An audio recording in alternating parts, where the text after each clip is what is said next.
Mesdames, Messieurs, bonjour. Midi à Dakar et partout au Sénégal, il est 12h GMT. Bienvenue dans le grand journal de la RFM. Au sommaire de cette édition, la grève de la faim entamée par le journaliste et activiste Adama Gaye. Aujourd'hui, il proteste contre son arrestation et ses conditions de détention.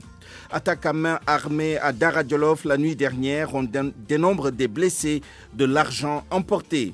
L'Achoura a célébré ce lundi avec le traditionnel couscous de la Tamkharit, le fameux tchéré mangé à toutes les sauces, de plus en plus grasse. Nous parlerons d'une autre facette du repas de l'Achoura, le facteur de cohésion qu'est le tchéré. Affaire des filles voilées de l'institution Sainte-Jeanne d'Arc, le coordonnateur de la Convention internationale des familles religieuses du Sénégal donne raison à l'établissement. Vous entendrez les arguments de Serigne Modou Bousso Dieng dans ce journal. Pour les titres de l'actualité internationale, Anna Rocha, bonjour. Bonjour Souleymane, bonjour à tous. Robert Mugabe sera enterré le 15 septembre prochain. L'ancien président du Zimbabwe aura droit à une cérémonie d'hommage officielle la veille à Harare, mais il y a désaccord sur le lieu des funérailles. Ouverture ce matin à Rabat du procès de Hajar Rassouni, la journaliste marocaine de 28 ans est poursuivie pour avortement illégal et débauche. Elle risque jusqu'à 2 ans de prison. Le développement de tous ces titres, ce sera tout à l'heure avec vous, Anna Rocha. À présent, les titres du journal des sports avec vous, cher Tidiane Diagne. Bonjour. Bonjour à vous, Souleymane. Une énième défaite pour nos Lions à la Coupe du monde masculine de basketball. Ce matin, un match de classement, le Sénégal a chuté par 79 à 77. Le manque de préparation est indexé. Cannes Junior Filles de handball à Niamey au Niger. Le Sénégal joue sa qualification pour les demi-finales demain face à l'Angola.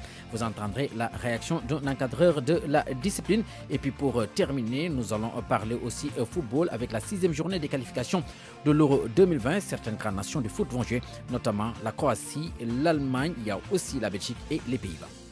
Rendez-vous dans un instant pour le déroulement de ce menu avec vous, cher Tidiane Diagne également. Souleymane Niang. À la mise en onde de ce journal, Abdoulaye Diop. Selon les avocats du journaliste Adama Gaye, l'activiste a entamé aujourd'hui une grève de la faim à la prison de Rebeuss. Arrêté à la fin du mois d'août et inculpé pour offense au chef de l'État, Adama Gaye est placé sous mandat de dépôt et incarcéré au 100 mètres depuis cette date. Aujourd'hui, il dénonce cette arrestation, son maintien en détention et ses conditions de détention. Son avocat, maître Khoureyssi Thiam, dit comprendre les motivations de cette grève de la faim, même s'il ne partage pas la justification de cet acte. Maître Khoureyssi Ba, que nous allons entendre dans un instant.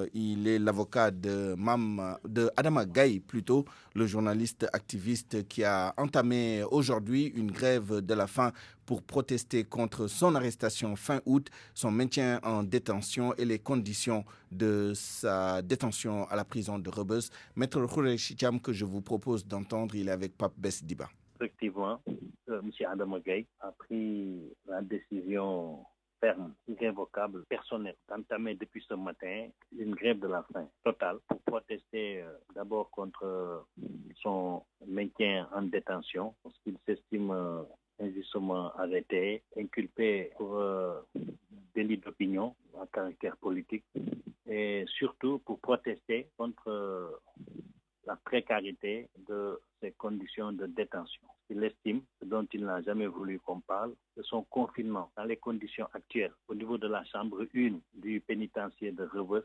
constitue pour son âge, pour sa santé, une interpellation très puissante à laquelle il est temps quand même de réagir. En quoi faisant, il a pensé que le meilleur mode d'expression était donc d'entrer en grève de la faim totale. Une grève hydrique qui s'accompagne donc d'une grève de l'eau. Donc c'est une nouvelle qui personnellement nous a consternés, plongés dans une vive douleur. Même si nous ne la partageons pas, nous la respectons. Notre client, dès le début, a été informé de la particularité de la procédure qui le maintient en prison, parce qu'il est poursuivi du chef d'infraction. Il faut intervenir une sorte d'inégalité des armes. En moins de 4 jours, on a 2 ordonnances de refus qui tombent telle enseigne que ce matin, parce que nous ne baissons pas les armes, d'accord partis, nous sommes convenus que l'un d'entre nous du collectif se chargerait de finaliser, de formaliser la procédure d'appel pour que ce dossier puisse enfin atterrir sur la table de la chambre d'accusation. Et ça en est trop pour cette personne qui parce que nous rentrons chez nous, vivons peut-être dans des conditions relativement meilleures, mais lui, là où il est, dans ce mouroir, il a pensé et agi cet acte-là qui peut être gros de conséquences si l'on n'y prend garde. Et puis cette attaque à main armée à Dara Djolof la nuit dernière, il n'y a pas eu de morts, mais des blessés, des femmes pour la plupart. Elles ont été acheminées au centre de santé. L'attaque a eu lieu la nuit dernière donc. Les malfaiteurs ont visité 3 maisons. Le témoignage de Aïssatou dit Madame Gadiaga.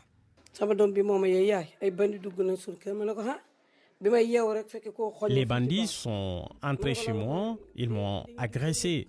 Un des bandits m'a dit « Donne l'argent, qu'on t'a envoyé. On sait qu'on t'a envoyé de l'argent. » J'ai hésité, l'agresseur m'a giflé, il a menacé de me tuer. Et j'ai fini par céder, m'exécuter. J'ai sorti l'argent, là 400 000, ailleurs 210 000, ailleurs encore 150 000.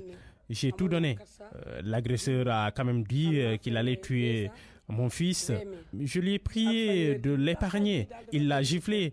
Il a voulu nous tuer. Les bandits sont au nombre de 3. Ils parlent Peul, Wolof et Serer. C'est finalement l'un d'entre eux qui a demandé de nous épargner. Ils sont partis comme ça. Je pense que je pourrais les reconnaître, mais ça ne sera pas facile. À quelle sauce mangerez-vous votre couscous de la Tamkharit ce soir? Ou plus précisément, avec quels ingrédients malaxerez-vous votre couscous pour plus de saveur? L'imagination des femmes sénégalaises est sans limite, avec pour conséquence des plats surchargés. Et cela n'est pas du goût de tous. Si certains estiment que le tiere bombe n'a plus rien à voir avec le couscous traditionnel des anciens, d'autres mettent en avant les risques de maladies et d'indigestion. Nafissatou Silla. Tous ces ingrédients pour rendre le couscous plus appétissant que tout. De nouvelles astuces que la nouvelle génération apprécie bien, mais cette dame trouvée chez elle en train de donner des directives pour le tiere opte pour la simplicité. Vraiment, tout ça n'en vaut pas la peine. Il faut faire comme les grands-parents. Nos grands-mères le faisaient très bien, juste avec du beurre et quelques épices. C'est bon. Il y en a même qui mettent du sucre dans le couscous et ça pourrit vite. Même si elle sert un couscous amélioré, du tiere bombe, elle fait dans la simplicité. Et pour son mari diabétique, elle sert du tiere nature. Moi, je suis hypertendu et diabétique. J'ai fait très attention avec le tiere bombe. Et tous ces ingrédients, ça rend malade. C'est malsain, vraiment. Moi, je mange nature avec juste du couscous mélangé, avec de l'eau. Mais c'est la démocratie chez moi. Chacun peut manger ce qu'il veut. Pour cette septuagénaire, on préfère la modération. Mermbaye. Nous, on met que de l'huile, un peu de sel et un soupçon de sucre. On modère vraiment tout. Mais les filles d'aujourd'hui, c'est vrai que certaines exagèrent.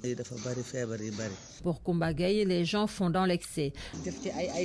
On met même du beurre, tout ce gras, pourquoi faire? Tout excès est nuisible, a-t-on l'habitude de dire. À force de revisiter nos plats, on risque bien de tout dénaturer. Tamkharit toujours, il est difficile pour les femmes de satisfaire tous les ayants droit pour le partage du couscous de l'Achoura. Pour les femmes mariées, c'est d'abord la belle famille qu'il faut contenter, mais il y a également les voisins, les amis de la famille et parfois de simples connaissances.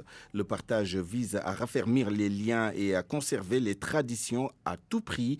Koumba Sandiane Faye est allé à la rencontre de familles pour le moins conservatrices. Voici son reportage. Oumou est mariée, elle vit seule avec son mari, mais son repas de ce soir, ce sera bien le couscous. La bonne dame partage ce mets avec les parents, amis et proches de son mari. Si Oumou agit ainsi, c'est parce qu'elle veut perpétuer une tradition ancrée au sein de sa famille. Fatou, elle, sur son chemin, calebasse sur sa tête, ne subit pas autant de pression. Dans la famille Ba, l'ambiance est tout autre. vraiment lu baax la fii lañ ko fekk et puis ambiance bi xale yi mooy loolu quoi dafa neex daal. Chez Madame Ba, le mot d'ordre c'est le partage avec les voisins, proches ou de simples connaissances. Des fois ça fait 7, 8, ça dépend. On a nos voisines chrétiennes. ñu yàlla fekkee ko déwén inchallah feete ko ak suñuy famille xam nga ay voisins. Pour elle, une tradition c'est à conserver. C'est la tradition, c'est pour cela. On doit sauvegarder ça parce que nos parents faisaient ça. Tamkharit rime avec couscous. Du couscous que beaucoup de familles sénégalaises partagent avec leurs proches. Une tradition bien sénégalaise que ces familles ont réussi à conserver jusque-là, histoire de raffermir davantage les relations sociales. 12h11 et vous écoutez le grand journal sur Radio Futur Média. Parlons maintenant de l'interdiction du port du voile à l'institution Sainte Jeanne d'Arc. L'avis du coordonnateur de la Convention internationale des familles religieuses du Sénégal qui conforte la position de l'établissement. Pour Serine Modou Bousso Dieng, les élèves et leurs parents ont tort en voulant violer les principes et règles établis par Sainte Jeanne d'Arc.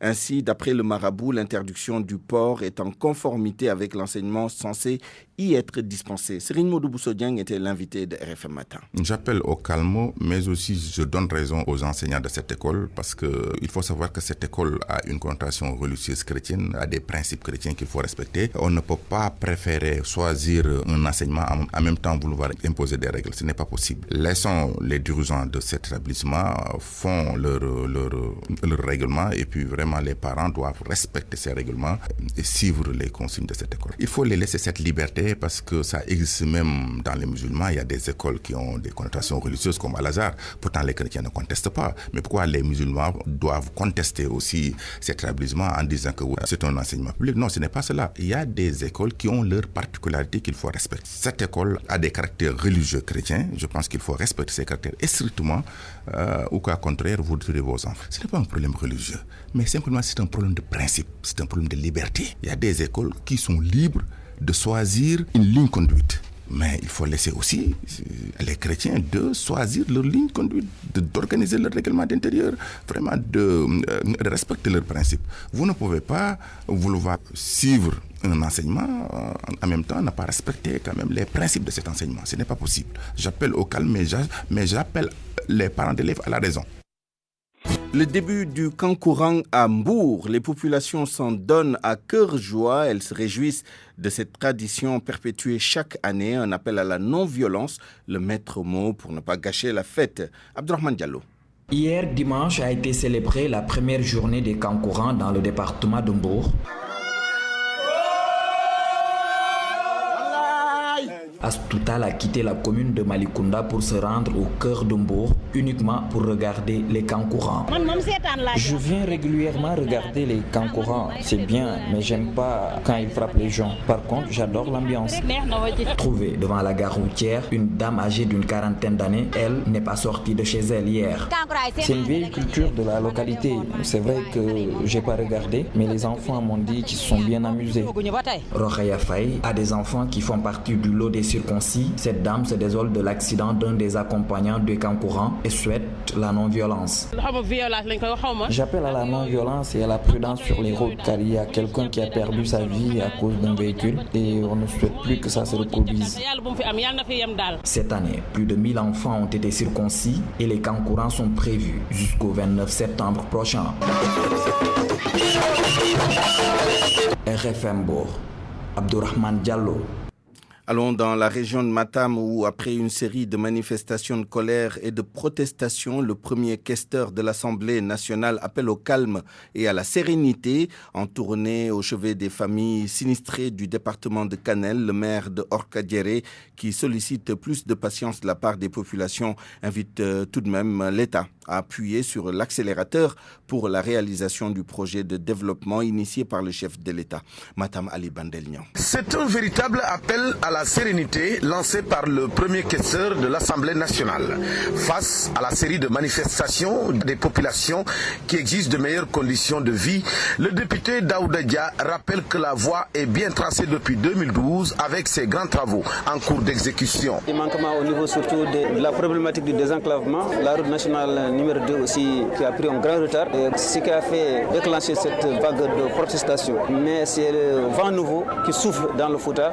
Disons seulement au gouvernement et au président de la République, je sais qu'il pense au Fouta, son ambition c'est de développer le Fouta, mais on a besoin quand même d'accélérer ce programme-là. Les Foutanké commencent à s'impatienter et je sais qu'il est conscient de cela. Les Foutanké, je leur demande un petit peu de patience, c'est vrai, ils ont été patients jusque-là, mais de continuer à être patient et sûr et certain que le programme va arriver à son terme. Le maire de Orkadiéré était venu au chevet des nombreuses familles sinistrées suite aux fortes pluies recensées par l'administration locale. On doit venir d'abord partager la compassion avec les populations par les difficultés que nous avons enregistrées. Nous avons consigné au niveau de documents. Il y a des urgences, ces urgences-là qui nous ont amenés ici aujourd'hui.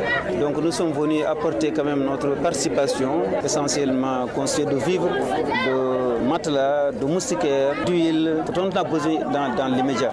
De Orkadiéré à Lobali jusqu'à Djella, les populations ont apprécié le geste du questeur, mais non sans manifester leur inquiétude face à la montée exceptionnelle de la crue du fleuve qui a déjà quitté son lit naturel. Matam, Ali Bandelnian, RFM. À Kaolack, la situation est revenue à la normale après que l'électricité a été coupée pendant 3 heures suite à l'explosion d'un transformateur auxiliaire de la Sénélec. C'est à 20h la nuit dernière que l'accident s'est produit, privant une grande partie de la ville de courant. Une intervention rapide des sapeurs-pompiers a empêché la propagation du feu au second transformateur. À Fatick, beaucoup de conducteurs de moto Jakarta refusent encore de porter le casque, et ce malgré les nombreux accidents les impliquant. Certains évoquent la forte chaleur qui sévit à Fatick. Pour d'autres, ce n'est pas une raison. Reportage Aminata Goudjabi. À Fatick, les journées sont rythmées par le ronronnement des mototaxis appelés Jakarta qui sillonnent les rues principales. Ce sont elles qui assurent le transport d'une bonne partie des habitants. Ce matin, aux abords de la gare routière de Fatick, des conducteurs de moto discutent et guettent l'arrivée d'éventuels clients. Parmi eux, Olivier Diouf. Il ne porte pas de casque et évoque la chaleur. Quand nous portons la casque, c'est tellement chaud. C'est la raison pour laquelle nous ne voudrions pas l'utiliser comme c'est demandé. Ce n'est pas une question de ne pas le vouloir porter, mais c'est à cause de la chaleur. Olivier n'est pas un cas isolé. Beaucoup de ses collègues trouvés sur place ne portent pas non plus de casque. Jean-Pierre Ndour, la trentaine, lui-même conducteur de Jakarta, dénonce cette récalcitrance. Moi personnellement j'ai un casque. À chaque fois aussi notre arrêt qui est ici à l'entrée du garage, on fait parfois une sensibilisation pour les casques. Mais on peut ni que parler. La majeure partie ne porte pas des casques. C'est un danger. Il ne faut même pas attendre les policiers pour qu'on te force à porter ton casque. Les accidents mortels impliquant des motos Jakarta sont fréquents à Fatick et ses environs. Hassan Ndiaye, 25 ans, est dans le milieu depuis 4 ans. Il ne se sépare presque jamais de son casque et appelle ses camarades à plus de responsabilités. Responsabilité, moom yaa koy may sa bopp. Man dama bëgg foo ma fekk nga xam ne kii responsable. Casque bi moom du yëg sam bopp. Dama ko tàmm pour aal sam bopp la daal. Accident bëri na fi de. Mais xam nga rek li koy waral mooy ay booy tuuti ngay gis ñuy dawal Jakarta ñoo xamante ne amuñ sax carte d'identité. Selon le président de l'association des conducteurs de motos de Fatick, près de 400 motos Jakarta circulent dans la commune de Fatick. Le métier attire de plus en plus les jeunes en raison du taux de chômage très élevé qui sévit dans cette localité. Aminata Goudjabi, Fatick, RFM. RFM. L'actualité internationale. Rebonjour Anna Rocha. Rebonjour Suleiman. La dépouille de Robert Mugabe attendue ce mercredi au Zimbabwe. La dépouille devrait être rapatriée donc ce mercredi de Singapour où il est décédé vendredi dernier. L'ancien président du Zimbabwe devrait être enterré le 15 septembre prochain. La veille, il aura droit à une cérémonie officielle à Harare, mais il y a des accords entre sa famille et l'État sur le lieu des funérailles. Mohamed Alimouba pour plus de précisions. Selon RFI.fr, le corps de Mugabe sera rapatrié ce mercredi de Singapour. Toutefois, il y a des désaccords sur le lieu des funérailles. Le neveu du défunt dit ne pas savoir où son oncle souhaitait être enterré. Mais des obsèques au champ des héros de la nation telles que prévues avant sa destitution seraient des obsèques officielles organisées par le tombeur de Robert Mugabe, en l'occurrence Emerson Mnangagwa, ce qui gênerait bien sûr la famille. C'est pourtant au champ des héros de la nation un mémorial construit avec l'aide de la Corée du Nord ou une statue en bronze de 3 combattants pour la liberté veille sur les grands hommes de la patrie que la première femme de Robert Mugabe, Sally, est enterrée. Comme lui, c'était une des libératrices du pays, considérée par beaucoup jusqu'à sa mort comme la mère de la nation zimbabwéenne. Une place à côté de sa tombe a été réservée de longue date par son mari. Mais les amis et alliés de Grace, la seconde de Mugabe, insistent quant à eux sur le fait que le vieil homme voulait être enterré dans sa région natale, dans son village de Vimba. Un enterrement qu'il souhaitait selon eux depuis sa destitution en petit comité. Le porte-parole de la présidence a laissé toutefois entendre que la famille du disparu aurait le dernier mot sur le lieu d'inhumation. Pour l'heure, les discussions sont toujours en cours. Le Burkina Faso, de nouveau ciblé par les terroristes, au moins 29 personnes ont été tuées dans 2 attaques hier dimanche au centre du pays. Des individus armés ont attaqué un véhicule de transport de marchandises et des motos tricycles. Dans la soirée du dimanche, toujours, une patrouille du détachement militaire de Ban est tombée dans une embuscade. 4 soldats sont blessés. Le reste de l'actualité, ouverture ce lundi au Maroc du procès d'une journaliste de 28 ans. Hajar Ressouni, la journaliste, a été arrêtée le 31 août dernier pour relations sexuelles hors mariage et avortement illégal. Elle risque jusqu'à 2 ans de prison. L'accusée et de nombreux droits de l'hommistes marocains dénoncent une persécution politique. C'est un vrai scandale selon le président de l'association marocaine des droits humains, l'AMDH. Aziz Rali, il s'appelle, interrogé par Khadim Baye au Maroc. Je suis Dr Aziz Rali, président de l'Association marocaine des droits humains. Oui, concernant l'affaire de Hajar Ressouni, je pense que c'est quelque chose de très bizarre. Ici au Maroc, ce type de violation des droits de la femme, il est devenu très répétitif. On est devant pas mal de procès qui essaient de traiter des sujets qui sont un peu absurdes. Dans le dossier de Hajar Ressouni, il y avait pas mal de violations de droits humains. Premièrement, la façon dont il a été arrêté. Deuxièmement, la divulgation des informations médicales qui sont normalement assujettées de secrets professionnels qui n'ont pas été respectés. Les photos de Hajar, ils sont publiées partout. Donc on est devant un vrai scandale juridique. On ne peut pas accepter que des choses pareilles soient déroulées au Maroc. Là, on parle des droits humains, le respect des droits humains. Je pense que c'est tout ce que je peux dire, que c'est très scandaleux de voir une journaliste qui sera traînée devant les tribunaux pour une cause que nous considérons que le corps de la femme a son droit d'agir ce qu'il veut. Le droit à l'avortement, c'est un droit sur lequel la société marocaine doit se pencher et doit y travailler. Sinon, on sera devant des procès pareils qui peuvent toucher n'importe qui. Donc, on est devant un grand recul sur la question des droits humains au Maroc en général et sur les droits des femmes. À l'instant, Aziz Rali, le président de l'AMDH au Maroc, toujours. Un accident de bus causé par les inondations a fait 17 morts et 29 blessés selon RFI. Et puis, 30 ans après, Jean-Paul II, l'île Maurice accueille le pape François aujourd'hui. Une visite d'une journée dans ce pays où vit une importante communauté chrétienne. Le gouvernement mauricien d'ailleurs a déclaré ce lundi jour férié Souleymane. Point de vue aujourd'hui, nous faisons le bilan de la participation de l'équipe nationale de basketball masculin à la Coupe du Monde en Chine. Et pour en parler, nous serons avec Demba Seck, le vice-président de la Fédération sénégalaise de basketball, et avec Baba Tandian, ancien président de la dite fédération. RFM Sport. Rebonjour, cher Tidiane Diagne. Rebonjour à vous, Souleymane. Justement, le mondial masculin de basketball, le Sénégal, pour son dernier match, plie devant la Jordanie. Oui, le bilan. 5 matchs, 5 défaites pour cette participation sénégalaise à cette Coupe du Monde masculine de basketball. Ce matin, pour son match de classement, les Lions ont concédé une nouvelle défaite face à la Jordanie, 79-77. Vieux-Ndoye, ancien international sénégalais, pointe du doigt l'impréparation de l'équipe. Le Sénégal a participé pour participer. Il faut oser le dire, c'est un échec. Il ne faut pas se voiler la face, c'est un échec. Donc, et tout ça est la résultante d'un manque de sérieux de ceux qui dirigent notre basket, et en l'occurrence surtout du président de la fédération qui a eu à gérer le dossier de l'entraîneur de manière catastrophique en attendant jusqu'en fin juillet pour vouloir proposer un contrat à l'entraîneur qui devait normalement débuter sa préparation en début juillet. Maintenant, moi je pense qu'avec ce manque de préparation-là, ça s'est vu durant ce mondial-là, les joueurs étaient fatigués, chaque fois ils faisaient une très très bonne première mi-temps, mais en deuxième mi-temps, on notait une baisse d'intensité. Et ça, ce n'est dû qu'à une préparation qui n'était pas bonne. Maintenant, il faudra que les gens fassent un bilan, situer les responsabilités. Et c'est clair que tout le monde sait que la fédération a sa part dans cet échec des Lions-là. Et puis, que les gens sachent que ça va continuer de plus belle. Ces gens-là ne sont intéressés que par voyager et régler des per diem. Il n'y a que ça. Maintenant, il faut que le président de la République sache que ceux qui dirigent le basket là vont l'amener au bout du gouffre, ça c'est sûr et certain.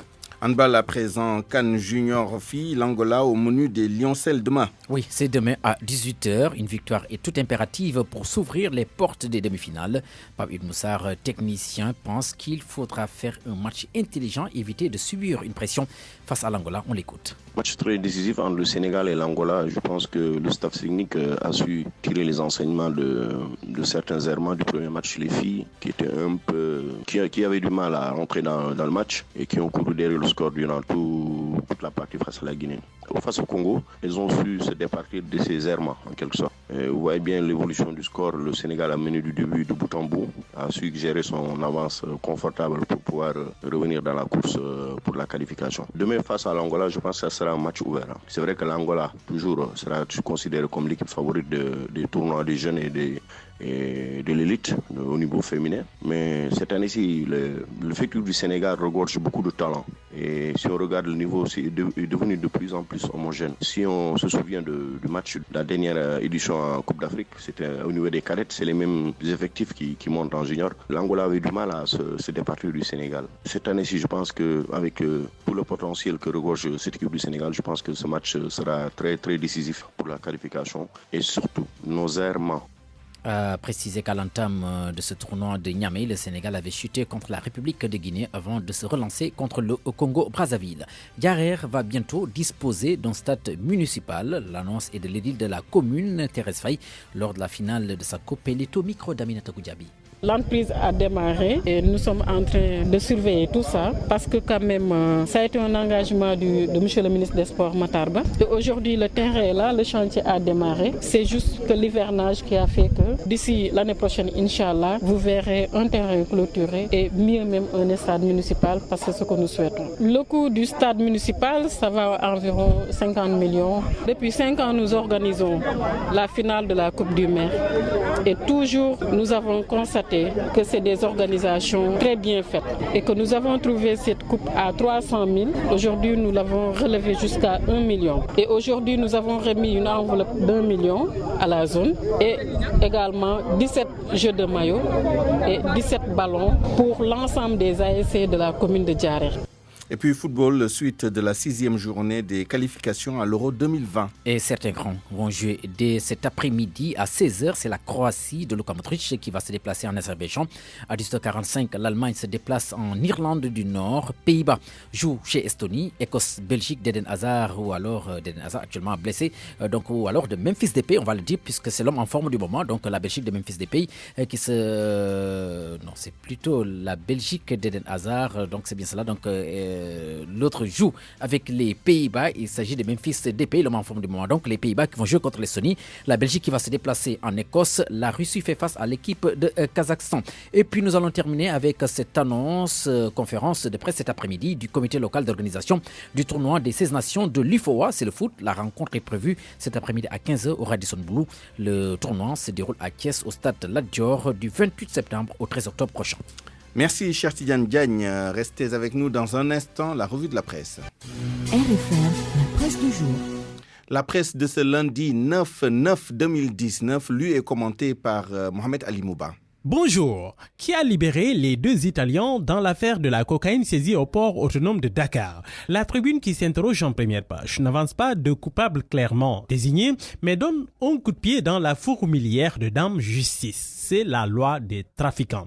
Le journal L'Observateur estime pour sa part qu'il y a eu proprement des pressions dans cette affaire. Le confrère note que la mise en liberté provisoire de ces expatriés a été plaidée loin des juridictions sénégalaises, sur le plan diplomatique surtout.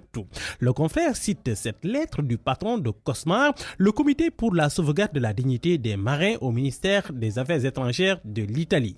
Une lettre envoyée aussi à la presse italienne dans laquelle la libération de tous les Européens impliqués dans cette affaire, en l'occurrence le commandant et son second, réclamé. Cosmar, qui assimilait des Italiens à des otages, a réclamé clairement leur libération. Et la suite, on la connaît, la liberté provisoire accordée à ces marins. Sauf que dans cette affaire, la balance de Dame Justice a penché. Il y a eu du 2 poids 2 mesures. La liberté provisoire est toujours refusée aux travailleurs de Dakar Terminal. Boubacar Diop, les autres Sénégalais, tous impliqués dans le coup, toujours en prison, remarque encore L'Observateur. Les frondeurs du Parti démocratique sénégalais en tournée nationale, Oumar Sarr et compagnie, démonstration de force à Dagana. Le journal LAS rapporte qu'ils en ont profité pour foudroyer le fils d'Abdoulaye Wade, Karim. Karim affirme Oumar Sarr ne peut pas être un conseiller municipal, il a peur, c'est pour cela qu'il reste à Doha. Mais les femmes libérales apportent la riposte à Oumar Sarr et compagnie. Elles constatent l'auto-exclusion des frondeurs. C'est pourquoi Ouattara Sarr et ses camarades veulent que le PDS procède au plus vite au remplacement des frondeurs de toutes les structures où ils siégeaient. Abdoulaye accuse Pape Oumar Sarr. Selon le président d'Acte repris par le journal Enquête, le décret 2016 portant renouvellement du mandat du président du Conseil constitutionnel est introuvable. Sans sa publication, toutes les décisions prises depuis le 13 août 2016 seraient nulles et non avenues, constate-t-il. Selon Abdoulaye, après que Pape Oumar Sarr a achevé le mandat de Cheikh Tidiane Diakhaté, le décret portant renouvellement de son mandat devait être automatiquement publié, ce qui n'a pas été fait selon lui. Dans le journal Vox Populi, Seydou Gueye solde ses comptes avec l'opposition justement. Il brûle les pétrorâleurs. Nous allons apporter une réponse à la mesure des accusations. Le peuple saura que le Sénégal, décrit par les pétrorâleurs, est plus proche de la virtualité fantaisiste que de la réalité objective, affirme le ministre chargé de la communication de la présidence. Dans le journal Les Échos, les grosses complaintes des chefs d'entreprise, note de conjoncture du mois de juillet de la DPE, la direction prévision des études économiques. Le confrère constate que les BTP pleurent les difficultés de recouvrement des créances, l'accès difficile au foncier, la concurrence déloyale, la fiscalité et l'accès difficile au crédit. Les industriels déplorent l'approvisionnement difficile en matières premières, la concurrence déloyale, les difficultés de recouvrement des créances et l'insuffisance de la demande. Dans le journal L'Observateur, le film de la mort des 2 pêcheurs foudroyés en pleine mer, Moustapha Ngom a reçu la décharge par les écouteurs de son téléphone, son corps presque carbonisé, projeté par la force de l'éclair. Le jeune Abdoulaye disparaît dans l'océan. Les témoignages émouvants d'une des épouses des victimes enceinte de 6 mois à lire dans L'Observateur. Et puis dans Source A, Baba Tandian a bras raccourcis sur les dirigeants du basketball sénégalais. Baba largue ses missiles, indique Source A. Entre l'afro-basket féminin et le mondial, plus de 120 millions de francs CFA ont été distribués à ses arrivistes, dont Maître Babacar Ndiaye. L'ensemble des sommes que Maguette Diop, directeur technique national, a perçues sous le magistère de Maître Babacar Ndiaye dépasse largement les 70 millions de francs CFA au moment où les joueurs réclament le prime de 2 millions. Lors de ce championnat du monde, indique toujours Baba Tandian, c'est un agent de joueur qui était sur le banc derrière les gosses et ce même agent faisait jouer les joueurs qu'il devait vendre. Pourquoi, avec la retraite de ses anciens de l'équipe féminine, le Sénégal ne jouera plus une finale d'ici à 10 ans? Je vais vous dire pourquoi Adidas a été limogé. Autant dire que Baba Tandian n'a pas été tendre avec la fédération de basket. Bonne lecture à tous. Point de vue. Regard croisé sur l'actualité du jour. Bienvenue dans Point de vue à 12h34. Nous sommes en ligne avec M. Demba Seck, vice-président de la Fédération sénégalaise de basketball. Bonjour, M. Seck. Bonjour, monsieur. Nous sommes également avec M. Baba Tandian, ancien président de la Fédération sénégalaise de basketball. Bonjour, M. Tandian.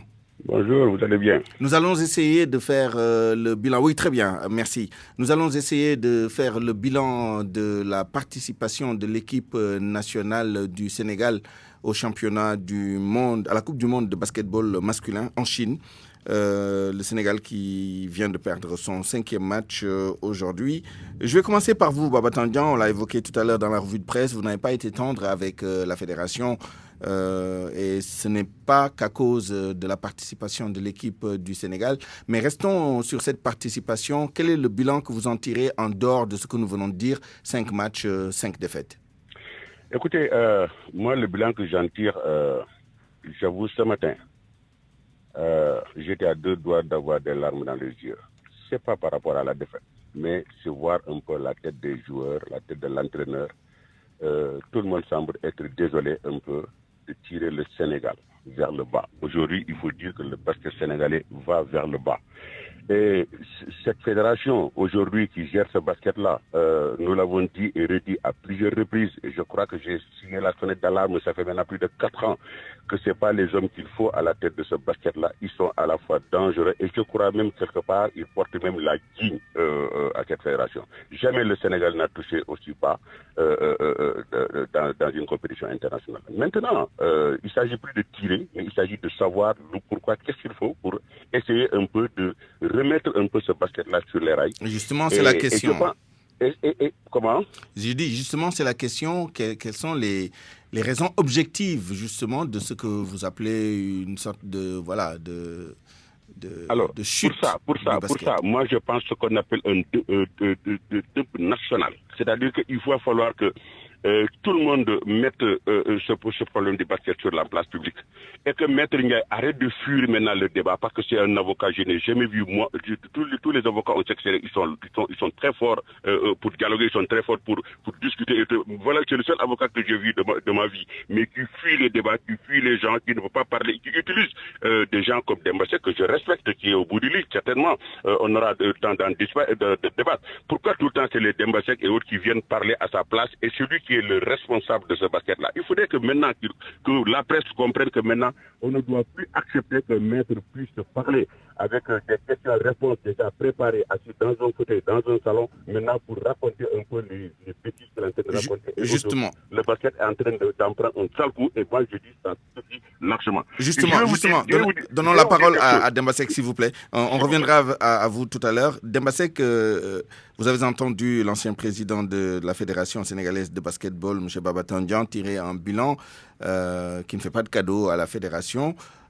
Vous, quelle est votre analyse de la situation du basket, de la performance de l'équipe nationale masculine en Chine et quelle est la part de la fédération dans ce bilan qui, il faut le dire, du point de vue sportif est négatif?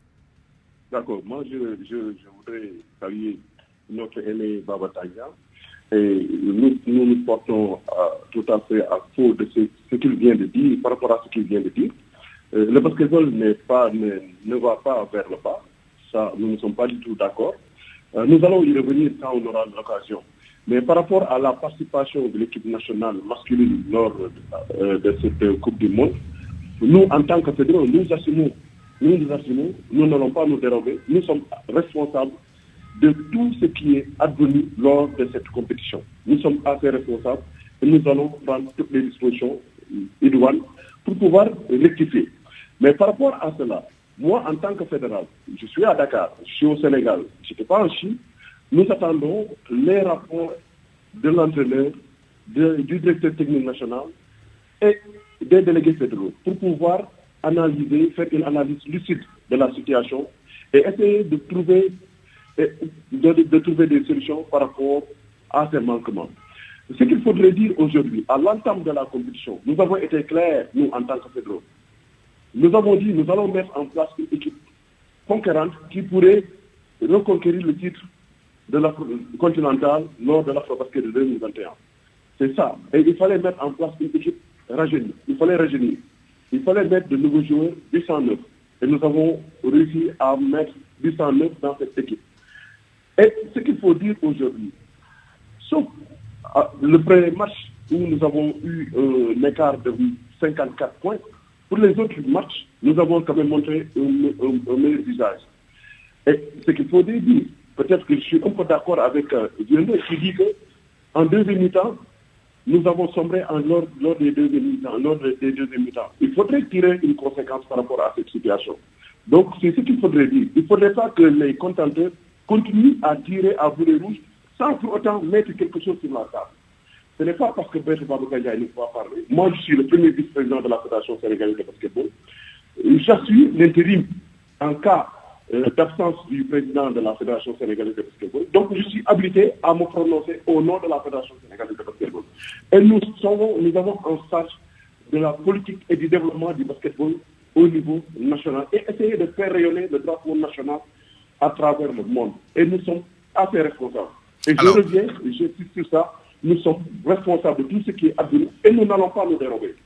Alors, en attendant les rapports, bien naturellement, on a bien noté que l'entraîneur Adidas a été remplacé au tout dernier moment et que l'équipe, la composition de l'équipe a été sujette à caution. Et vous évoquez également le fait que l'équipe n'arrive pas à faire des deuxièmes mi-temps de qualité. Tout ça sont des premiers éléments, des faisceaux, disons, qui nous permettront de faire une évaluation. Là-dessus, je voudrais entendre Baba Tandian. Qu'est-ce que vous répondez justement aux explications, y compris le fait que cette participation à la Coupe du Monde était une sorte de préparation à la prochaine Coupe d'Afrique? Écoutez, moi, je l'ai dit à l'entame de mes propos, Demba Seck, c'est quelqu'un que je respecte beaucoup. Et j'entends vraiment y rester. Mais j'avoue que il me surprend. J'ai l'impression qu'il ne sait pas ce qui se passe. S'il dit qu'il est comptable, ils sont comptables de tout, c'est bien. Ok. Demba Seck dit qu'il parle à la place du président. Moi, quand j'étais président, je n'ai jamais accepté qu'un vice-président parle à ma place. D'abord, je suis le responsable de la fédération. C'est moi qui parle. Et deuxièmement, Demba Seck, ce qu'il ne vous dit pas, Maître Ndiaye est à Dakar. Depuis samedi, il est à Dakar. Il n'a pas assisté au match contre l'Allemagne, où le Sénégal a pris une volée. Il n'a pas assisté non plus au match contre la Jordanie aujourd'hui. Maître Ndiaye est ici à Dakar. Et il vous entend au moment où vous parlez.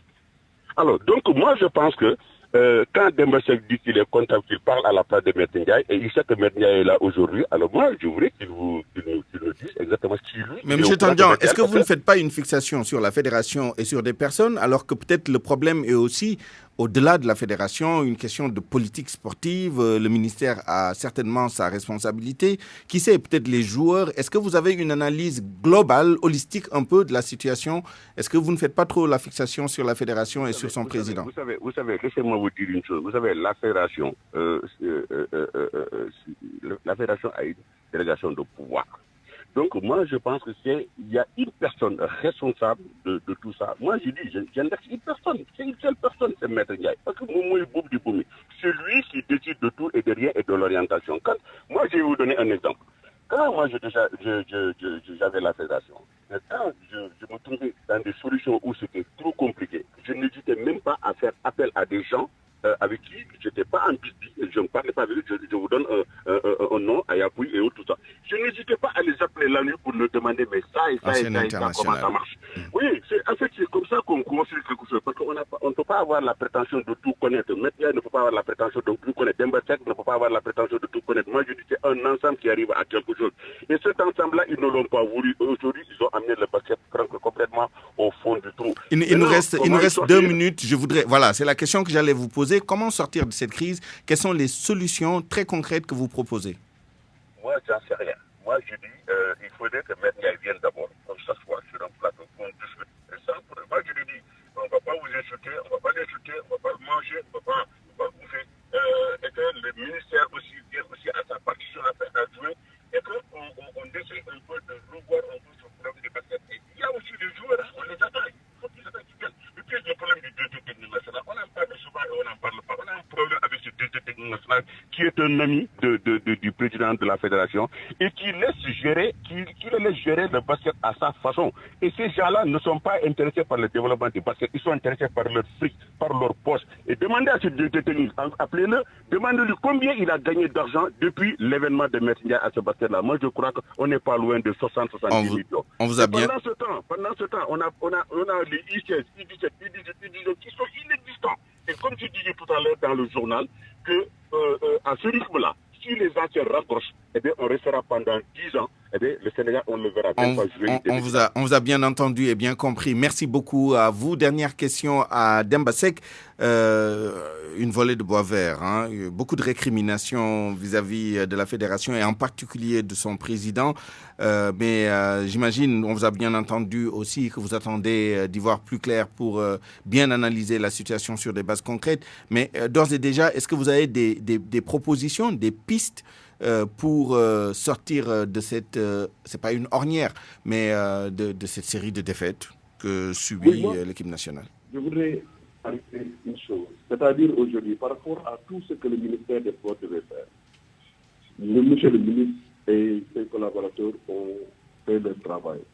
Donc par rapport au prix, tout a été fait. Donc là, je pense que, comme je viens de le dire, nous sommes délégués de pouvoir, nous sommes conscients et nous sommes responsables. Et nous sommes comptables. Nous sommes comptables de tout ce qui est de tout ce qui s'est passé en Chine. Je ne voudrais pas que ce débat soit un débat crypto-personnel entre Baba Tania et Babacar Ndiaye. Nous ne sommes pas à l'ère de la dictature, nous sommes à l'ère de la gestion collégiale. Moi, je suis au cadre de l'administration sénégalaise. Donc, je suis assez responsable pour pouvoir assurer l'intérim de Maître Babacar Ndiaye. Qu'il soit au Sénégal ou qu'il ne soit pas au Sénégal, tant qu'il n'y a pas une mesure pour pouvoir dire tout simplement que l'intérim a pris fin, j'assure l'intérim est en toute responsabilité.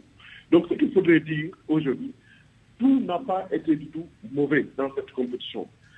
Nous avons voulu gagner, oui, ça c'est clair et net, mais ne perdons pas de vue les objectifs que nous avons assignés à l'entraîneur également. Il ne faudrait pas que, quand on fait une analyse, c'est ce que nous avons appris dans les grandes écoles. Par rapport à quand nous voulons faire une analyse d'une situation, il faut aujourd'hui avoir un référentiel, c'est-à-dire par rapport aux objectifs que nous sommes fixés, avant de pouvoir dire telle ou telle chose. Ce qu'il faut dire, faisons une analyse ici, attendons les conclusions, les rapports, et nous allons procéder à une analyse lucide de la situation et essayer de trouver des solutions et de mettre en place des orientations claires, parce que c'est une gestion. Il faut une vision, il faut une analyse holistique de la situation et non pas une analyse parcellaire ou bien crypto-personnelle. Nous ne sommes pas là pour ça. Il faudrait que les gens soient sérieux, il faudrait que les gens parlent du sport et non pas de personne. Merci. Nous ne sommes pas là. Voilà. Merci à vous, Demba Seck, également. Merci à tous les deux d'avoir participé à Point de Vue qui s'intéressait aujourd'hui au bilan de l'équipe nationale masculine de basketball quant à sa participation à la Coupe du Monde de basket en Chine.